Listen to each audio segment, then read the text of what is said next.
எல்லோருக்கும் வணக்கங்க. இன்னைக்கு நம்ம பார்க்கக்கூடிய பதிவு என்னன்னு பார்த்தீங்கன்னா, நம்ம ஃபெவிக்விக் வாங்கி ஏதாவது ஒன்று ஒட்டுறோம் இல்லைங்களா?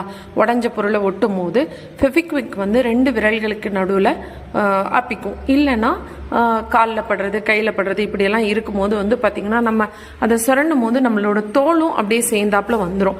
அப்படி அந்த தோல் சேர்ந்தாப்புல வராமல் அப்படியே அழுங்காமல் எப்படி எடுக்கிறது அப்படிங்கிறத பற்றி தான் நம்ம இன்னைக்கு பார்க்க போகிறோம்.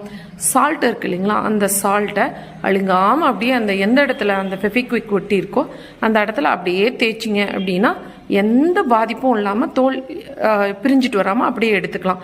அப்படி இல்லையா, ஒரு ஸ்பூன் வந்து கல்லுப்பை போட்டு வெதுன்னு தண்ணி ஆனதுக்கு தண்ணியில் ஒரு டம்ளர் தண்ணியில் போட்டுட்டு நல்லா சூடு பண்ணுங்க.